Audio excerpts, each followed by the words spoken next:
Hello my dear சொந்தங்களே, என்னடா ஒரே அலப்பறையாக இருக்குது அப்படின்னு சொல்லி பார்க்குறீங்களா? ஆமாங்க, நம்ம வீட்டில் உள்ள குட்டி குஞ்சானுக்கு ஃபர்ஸ்ட் பர்த்டே செலிப்ரேஷன் செம்ம கிராண்டாக செலிப்ரேஷன் பண்ணோங்க நாங்கள். ஸோ 8 வருஷம் கழித்து தவம் இருந்து என் தங்கச்சி வந்து குழந்தை பெற்றுக்கிட்டா. ஸோ அதுக்காகவே நாங்கள் செம்ம கிராண்டாக வந்து செலிப்ரேஷன் வச்சுருந்தோம். ஸோ அதோட வீடியோ தான் ஒரு 8 நிமிஷம் வீடியோ. இது வந்து பார்த்திங்கன்னா, ஸோ கோயில் ஆரம்பித்து மண்டபத்துக்கு ஒரு 2 கிலோமீட்டர் வரைக்கும் குழந்தைய வந்து அந்த ஜீப் வண்டியில் வச்சு சூப்பராக வந்து ஊர்வலம் மாதிரி எடுத்துகிட்டு போனோம். சும்மா அசத்தல் பண்ணிட்டோம், வேறு லெவலில் பண்ணியாச்சு. ஒரு 2 வருஷத்துக்கு முன்னாடி தம்பிக்கு மேரேஜ் நடந்து செம்ம கிராண்டாக அதுவுமே செலிப்ரேஷன் பண்ணியிருந்தோம். ஸோ இப்போ வந்து தம்பிக்கு வந்து பர்த்டே வந்து செலிப்ரேஷன் வந்து நாங்கள் எக்ஸ்பெக்ட் பண்ணவே இல்லை, இந்த அளவுக்கு கிராண்டாக வந்து என் தங்கச்சி வந்து செலிப்ரேஷன் பண்ணுவா அப்படின்னு சொல்லிட்டு தடப்புடலாம் சும்மா பட்டையை கிளப்பி விட்டுட்டோங்க. ஸோ என்னால் தான் கொஞ்சம் டான்ஸ் ஆட முடியல, நிறைய வீடியோஸ் எடுக்க முடியல, நிறைய விஷயம் நான் மிஸ் பண்ணிட்டேங்க. ஏன்னா கன்சீவாக இருக்கு இல்லையா? ஸோ அதனால் வீடியோஸ்லாம் எதுவுமே நான் எடுக்கவே இல்லை. நல்லா வந்து எப்படி சொல்கிறது, நல்ல பிரம்மாண்டமாக நடந்த ஒரு பர்த்டே ஃபங்க்ஷன் வந்து. பட் என்னால் வந்து ஃபுல்லாக என்ஜாய் பண்ண முடியல, அது ஒன்று தான் ஒரு வருத்தமாக போச்சு. பட் இருந்தாலும் காது குத்துன்னு ஒரு ஃபங்க்ஷன் வரும் இல்லையா? ஸோ அப்போ நல்லா தரமாக செஞ்சிடலாம் அப்படின்னு சொல்லிட்டு நான் வெயிட் பண்ணிகிட்ருக்கிறேன் நெக்ஸ்ட் ஃபங்க்ஷனுக்கு. ஸோ இது வந்து பார்த்திங்கன்னா, தம்பிக்கு வந்து சும்மா பில்டப்புக்காகலாம் சொல்லலைங்க, நிஜமாலுமே சொல்கிறேன், தாறுமாறாக நடந்துருச்சு. கெடா வெட்டி விருந்து வச்சு எல்லோரும் ரிலேட்டிவு, சொந்தக்காரவங்க, ஃப்ரெண்ட்ஸ், ஃபேமிலி எல்லாருமே கூப்பிட்டு சூப்பராக வந்து தங்கச்சி வீட்டுக்காரர் வந்து நல்லா வந்து செலிப்ரேஷன் பண்ணாங்க. ஸோ நாங்கள் வந்து வீடியோ எடுக்க முடியல. ஸோ அதனால் கொஞ்சம் ஃபோட்டோஸ் மட்டும் நான், தம்பி, தங்கச்சி எல்லாம் ஃபோட்டோஸ் எடுத்தோம். அதுலேயும் என் தங்கச்சியை காணோம் கூட நான் ஒரு ஃபோட்டோஸ் கூட எடுத்துக்கல. ஆல்பம் போட்டிருக்குறோம். சரி, ஆல்பம் வந்ததுக்கப்புறம் தான் இந்த வீடியோலாம் அப்டேட் பண்ணலான்ட்டு பார்த்தேன். பட் அதுக்குள்ளேயும் எனக்கு ஆர்வம் தாங்கலை. ஏன்னா உங்களுக்கே தெரியும் இல்லையா? ஸோ அந்த சேனல்லே வந்து பார்த்திங்கன்னா நம்ம நிறைய வீடியோஸ் போஸ்ட் பண்ணியிருந்தோம். இதில் அந்த மாதிரி எதுவும் போஸ்ட் பண்ண முடியல. சரி, இருக்கிற வீடியோவாவது அப்டேட் பண்ணி வைக்கலாம், ஒரு மெமரியாக இருக்கட்டுன்றதுக்காக தான். சரி, என்னோடய அவசரத்துக்காக இந்த வீடியோ வந்து நான் போஸ்ட் பண்ணுறேன். இதில் எங்கள் வீட்டு அம்மனி தாங்க. என் தம்பி கல்யாணத்தப்போ நான் செம்மையாக நல்லா வைப் பண்ணி என்ஜாய் பண்ணேன். இந்த டைம் நான் கன்சீவாக இருக்கிறதுனால என் புள்ள பாருங்கள் டிஜேலாம் வச்சுருந்த தங்கச்சி வந்து. ஸோ செம்ம ஃபன்னாக செம்மையாக டான்ஸ் எல்லாம் ஆடினாங்க. நல்ல ஒரு 3 மணி நேரம் செம்ம டான்ஸ் வைப்பாகவே இருந்தது மண்டபம் ஃபுல்லாக. ஸோ நாங்கள் வீட்டில் வைக்கல, மண்டபத்தில் தான் வச்சுருந்தோம் ஃபங்க்ஷன் எல்லாமே. ஸோ டிஜே பட்டையை கிளப்பி விட்டாங்க. என் புள்ள என்ன டான்ஸ் ஆடிட்டுருக்குறான்னு பாருங்களே. அதுக்கு முன்னாடி வந்து பார்த்திங்கன்னா, நான் குழந்தைய வச்சுட்டு தம்பி வந்து பார்த்திங்கன்னா செம்ம வைப். அங்கே நல்லா சாங்ஸ், நல்லா ஹெவி சவுண்டுனால தம்பி ஒரே ஆட்டம்.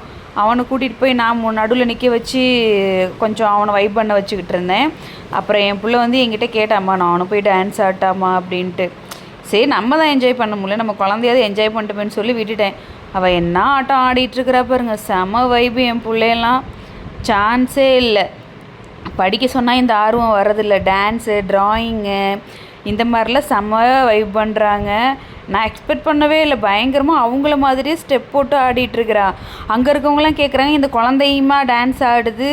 ஐ மீன் எப்படின்னா, அவள் ஏன்னா அவங்க போடுற ஸ்டெப்ஸ் எல்லாமே கரெக்டாக ஒவ்வொன்றும்.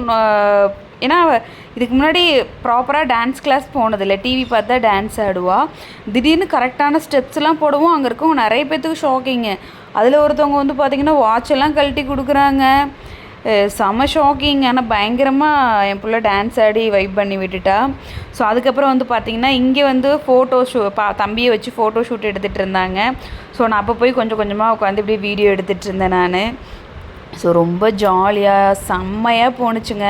கெடா விருந்து தான் எல்லாத்துக்கும். 4 கெடா வெட்டினோம்.